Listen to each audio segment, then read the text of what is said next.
We haven't seen the good commish in a couple of months of Sunday. Good morning to you, ma'am. How are you? It's good to see you. Good morning. It has been a while. It has been a while. It is November, and that means it is National Adoption Month, is it not? That is correct, Paul. Do you have any special events going on this month that's normally not happening? Absolutely. We are having a number of adoption celebrations across the state. We've had 4 last weekend and have 3 more coming up. Those are celebrations where we invite children who have been adopted through the foster care system in Mississippi and their families to come out and gather, join in fellowship and food, and it's really a joyful occasion.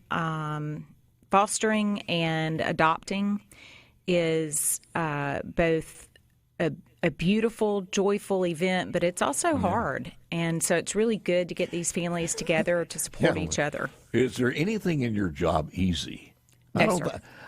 Because I've talked to people who've wanted to adopt a kid, and just the legal maneuvering and paperwork it takes and the length of time it takes to make sure that child is legally freed for adoption. You know, it just takes forever, doesn't it? And that is so true, Paul, and that is something in Mississippi that we've really been working on. Last year, we put forth a legislative package called a Pathway to Permanency, and we got some wins in that package. And this year, from that work, we've had a task force on foster care and adoption, which is a cross-disciplinary group that's been meeting regularly in the off-season of the legislature to put together hopefully some really profound legislative changes that will smooth out that legal path to permanency. Yeah. Right now, families have to go through 3 separate causes of action, different legal court cases just to get to adoption. Is it harder in our state, Commissioner, than other states, or is it about the same? I think that legal procedure is less smooth, yes. Is that right? In a lot of states. So we could make it easier if the legislature wanted to. We could. It would help to have the same party and the same attorneys driving the case through those 3 different parts of the case, and also to consolidate some of those separate causes of action. They could be handled in one court with the same attorneys. Are you going to have a bill this year through the 2024 that addresses that? I hope so. This task force meets again this afternoon, and we are on the verge of putting together a comprehensive package that would address some of those issues. And I think it will have a lot of impact because it's coming from a group of legislators, agency heads, foster parents, and adoptive parents. So a good cross-section of folks who've really been impacted by this the system. Just working with the Palmer home and also in being around so long, having all these interviews and everything, the life that's changed when a child has that opportunity to get into a home and is adopted. A lot of them, of course, in foster homes, but just as far as the adoption itself is just, it makes your job when you see it happen. It puts a smile on your face. I know that. We've got about 375 children legally freed for adoption. Is that about right now? 375? Yes, it is. A lot of those kids are in the homes that they will be adopted by, and I have to brag on our staff. We've really worked over the last year in conjunction with the Attorney General's office to smooth out our internal processes and get kids, once they're legally freed, to the next stage of the legal proceedings. At that point, the family that is adopting the child becomes the party in the court case. Yeah. So we assign them an attorney and pay for that attorney if they don't have their own, and then we really track that case to make sure that it's moving efficiently through the court system. It's so much emotion in there too, because if you think about it, and this is just a hypothetical, you have a parent, single parent, don't know where the other one is, happens to be in prison. and they have a mandatory sentence of 20 or 30 years, but they won't relinquish that, and they won't sign the papers or something, and that child is not going to be able to be adopted, what do you do? Well, and that's up to the courts, but if there is sufficient grounds and the parent has been afforded due process, then that's one of those difficult times when we do generally use the law to terminate that parent's rights. Yeah, just inquisitive about this. What agency or what committee does that come in? Is that judiciary or where? In the House and Senate? It's a legislative function. There was a statute passed last year at the end of the session that called for this task force to meet, gave it very specific outcomes to produce, recommendations, questions to answer, and then it gave us a deadline, December. I don't recall right off the top of my head, but there's a drop-dead date in December by which we're supposed to have our recommendations I got you. prepared. So keep us abreast of that, and also in the 24th session, and would love to work with you on that one. Let me ask you, if a couple who, let's just decided in the last few months that they wanted to adopt, God has been calling them to that, and they say, all right, let's do this, Christmas season, et cetera, et cetera. Take us through the process of what that paperwork, what verifications, housing, income, background, all that's needed by your agency. Yes, Paul. And some of that is not dissimilar to private adoptions. However, the children that are coming out of the foster system are, by definition, they've already suffered through trauma. So we do extensive background checks with those families. The child has to live with that family for 6 months before they're eligible to be adopted. And that, again, is that safeguard to ensure that we don't put them in a home that's not a good fit and then have to pull them out again, causing more trauma. And so that requirement is in addition to what someone would go through in a private adoption. But we do criminal background checks on all of the adults in the home. We do home inspections, and we require them to complete a certain amount of education. They have to be a foster parent, basically, during that 6 months waiting period before they're eligible to be an adoptive parent. I got you. So, now, they are paid a certain amount of money per child?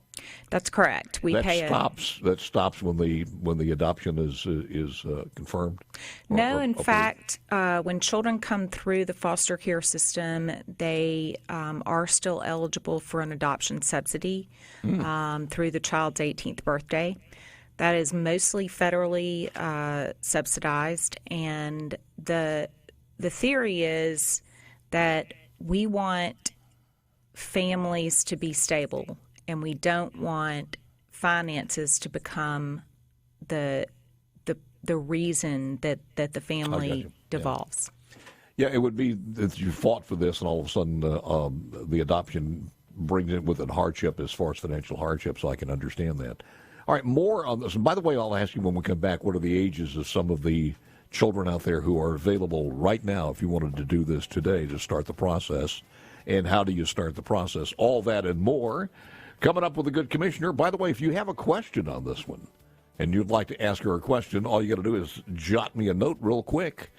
Lance and I get it immediately at 601-879-4395, C-Spire text line. 601-879-4395. Back with more FDIC. I'm wondering, Andrea, if there's anybody around who went to that place in Meridian, Mississippi with the chicken wire in 1986. Anybody knows the establishment's name back in 1986 where the chicken wire...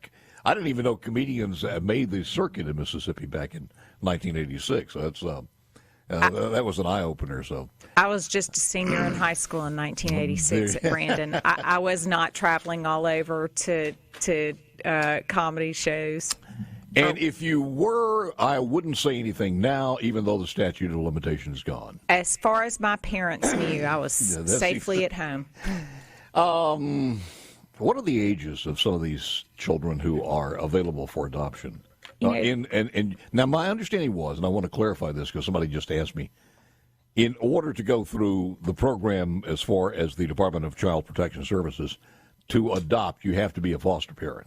That's correct. You can't just go and sit down and say you want to adopt. That's correct. And that is because we want that period of time where they're, at least 6 months where the child is with that family and that we ensure that it's going to be a good fit. At any given time, Paul, right now we have about 637 kids that need to be adopted. Now, like I said, a lot of those are with families that, that have good potential to work out. Mm-hmm. But at any given time, we have roughly 150 to 200 kids who need adoptive parents. And often those kids are going to be in their teens. There was a really great article in Christian Living this past week about a family that adopted a teenage child.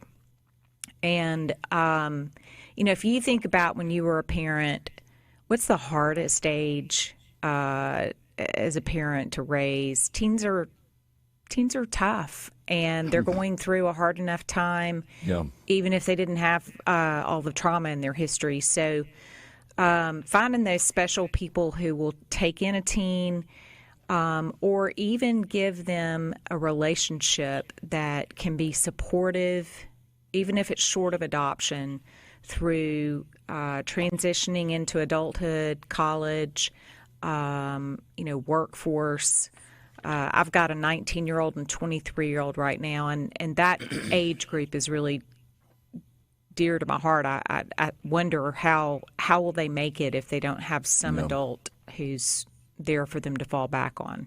And it seems like now more than ever with the social media and everything else, it's tough. It is tough. And, we're coming out of a pandemic. People's mental health is really almost a crisis at this point.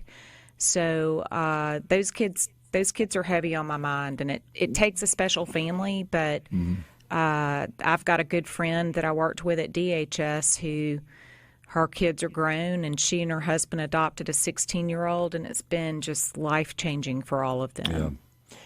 Where are these kids that are in transitional that for some reason you've had to take them into custody, but you don't have a place to put them? They're generally in a foster home, just not a foster home that wants to adopt. Sometimes in therapeutic group homes. And, sadly, the kids who have been in foster care too long, we talked earlier about that complicated legal path in Mississippi to permanency.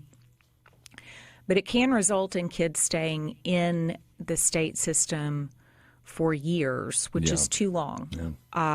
And so they've been in and out of multiple placements, and they start to show some really, rational behavioral issues for what they've been through. They can be aggressive. They can be they're frustrated, sad, depressed. So, they do have some special needs. Not all of them, but I can imagine, especially this time of the year too, around Christmas and things like that. When you start looking at it, you've bounced from foster parent to foster parent. You don't have any siblings to speak of. There's no roots there. You're not bonded, and all of a sudden, adulthood hits and throws you out on the streets. It's just not a good way to start a life. I can understand that. So, if somebody wants to do this, do they contact your office and meet with you at your office, or are there regional places, or what's the procedure? Both.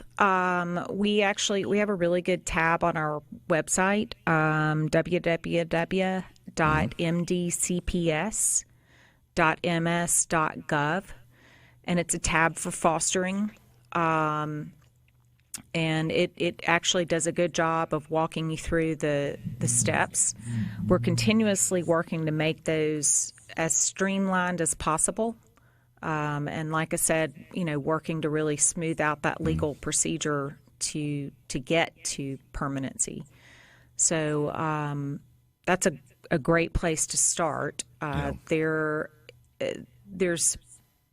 there is a fair amount of paperwork and documentation that has to be provided.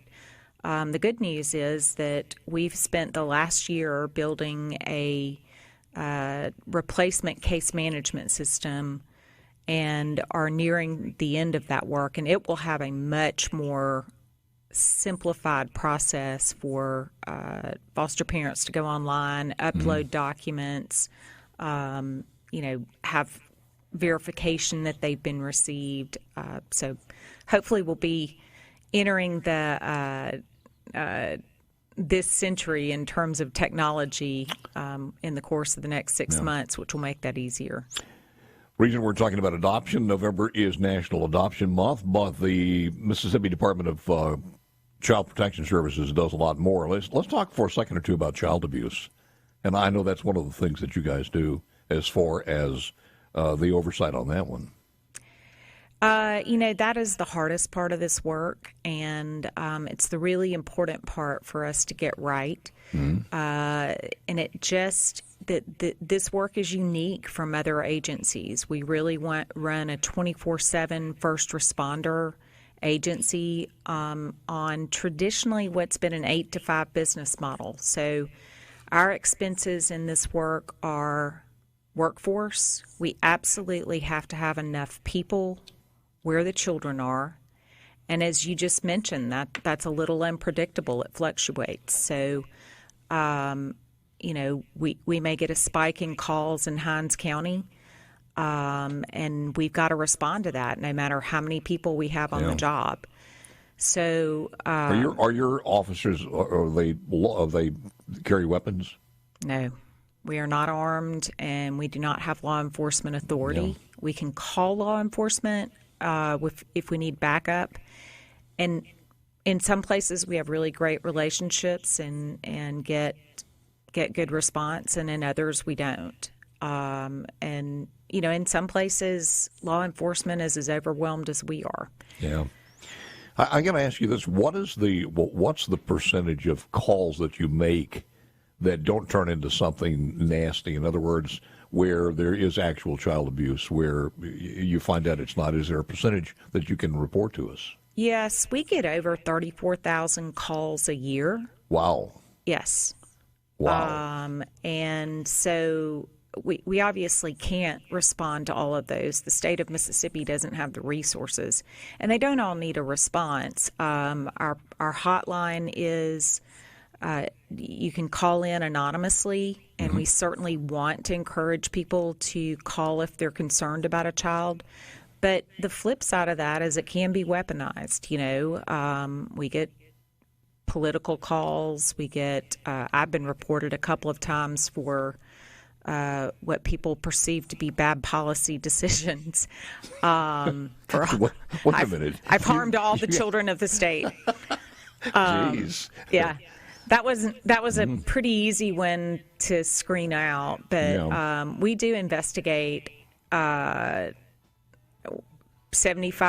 of those, which is... And of the 75%, which ones, how much turn out to be something that needs to be investigated continuously, or maybe take the kids away? 75%, about 77% of those are due to neglect. And often neglect is really, it comes out of deep poverty.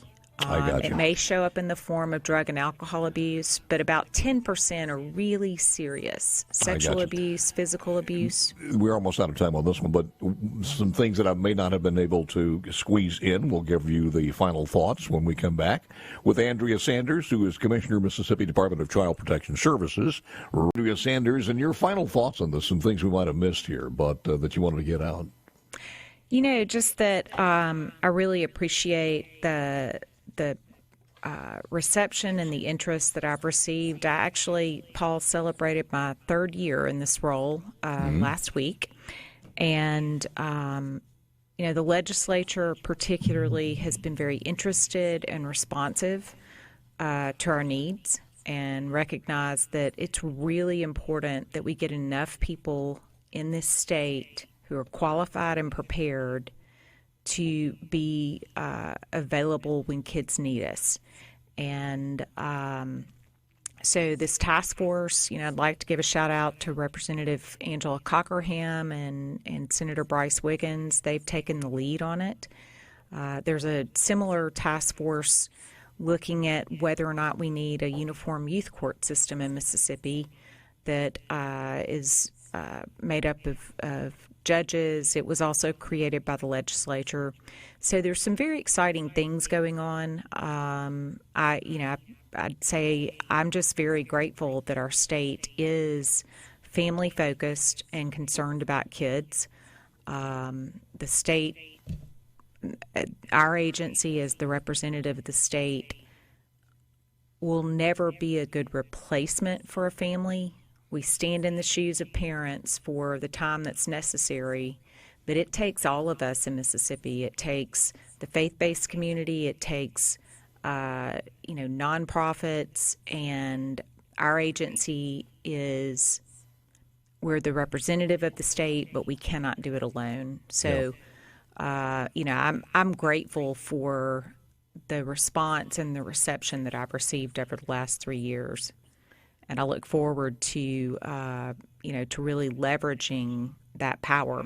Mississippi cares. And we really care about kids, so that's a big strength. Some of the churches across the state have these built into their mission, and as I understand it, you guys work with them.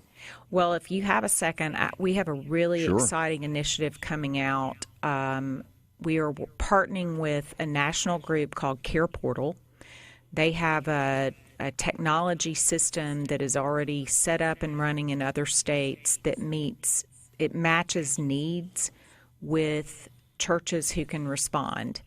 We will be, our local partner will be Lifeline, and our agency will work with Lifeline here in Mississippi to recruit churches, nonprofits who are interested and willing to commit to meeting concrete needs of families that might keep children safely at home or stabilize a foster placement that's falling apart. Yep. So we've watched it work in Oklahoma and Arkansas, and you can look at the software system and see, a case manager will put in, I need 2 toddler beds for safe sleep environment in grandma's house, and a church will come along and see that need and meet it within 5 minutes. We can have those beds delivered. So we're really excited about tapping that resource in Mississippi.